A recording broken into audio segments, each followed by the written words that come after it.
militaire de haute montagne, en gros, c'est le réservoir d'experts de montagne de l'armée de terre, on va dire.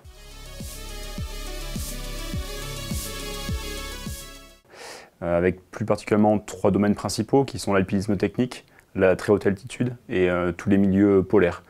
Donc ça c'est plutôt dans la zone froide, c'est actuellement ce que l'on fait à l'heure actuelle, ce qui n'empêche pas après de pouvoir éventuellement un jour évoluer dans des zones plus chaudes. Le but c'est qu'on ait les savoir-faire pour évoluer, stationner dans ces domaines-là, qu'on puisse ensuite les synthétiser à notre niveau et pouvoir les exporter si besoin pour l'armée de terre. Que ce soit par exemple pour le froid ou la verticalité avec les commandos montagne que nous formons chaque année, été comme hiver pour la verticalité, et puis ensuite au Groenland pour la partie grand froid.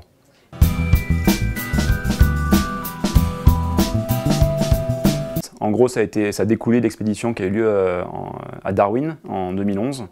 Et justement, le groupe a mis du temps à acquérir les savoir-faire pour refaire ce genre d'expédition, sachant qu'à l'époque, ils avaient pu traverser, rejoindre les 2 pôles, le pôle Nord et le pôle Sud.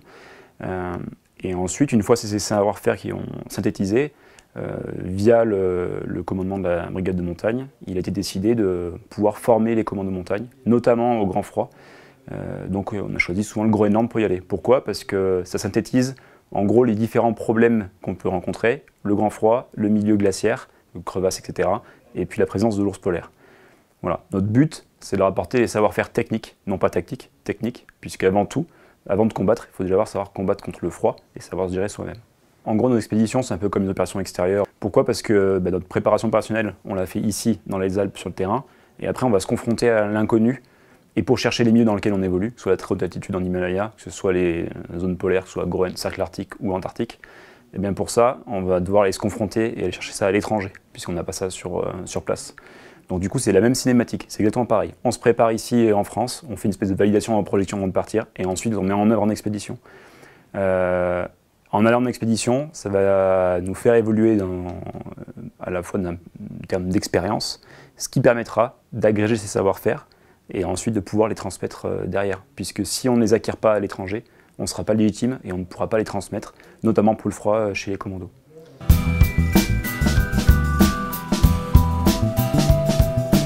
GMHM au quotidien, c'est assez variable puisque on va dissocier en gros le binôme de commandement, donc moi-même qui suis chef puis mon adjoint, et les alpinistes experts. Nous, notre tâche est de devoir mettre en œuvre les moyens pour que mes alpinistes puissent s'exprimer sur le terrain et remplir leur mission. Eux, leur travail, c'est de s'entraîner pour ensuite pouvoir réaliser les expéditions avec un maximum de sécurité et de pouvoir améliorer la performance si besoin, de pouvoir servir de cobaye entre guillemets pour le service de santé des armées s'il y a besoin et s'il y a des protocoles d'expérimentation en cours, et de pouvoir former, d'être légitime pour pouvoir former notamment les commandos de montagne.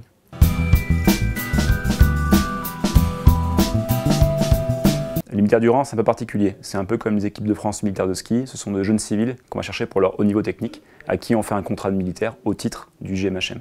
Sauf qu'il n'y a pas de statut sportif de haut niveau, mais l'idée est la même. Ensuite, pour les sous-officiers, ce sont des gens qui sont issus de la 27, des bataillons qui sont passés par l'école militaire de haute montagne, éventuellement. Là, c'est des gens qu'on va chercher pour leur potentiel montagne. Et également pour leur passé opérationnel, qui nous apporte de la crédibilité aussi. Et ensuite, pour les officiers, c'est variable. On a un officier sous contrat spécialiste, donc profil atypique, qui était EVAT avant, qui est ensuite passé officier. Sinon, pour les autres, issus des corps de troupes, en ayant été commandant d'unité avant, et ensuite font un temps au groupe militaire d'haute montagne. Ce qu'il faut pour un soldat pour entrer au groupe militaire d'haute montagne, c'est avant tout une motivation solide, une volonté d'engagement en montagne, parce que c'est pas anodin, hein. La montagne, c'est comme les opérations. C'est certes un milieu d'entraînement, mais c'est un milieu où on ne triche pas. Donc s'engager au quotidien dans ce milieu-là, c'est pas anodin, tout le monde ne veut pas le faire.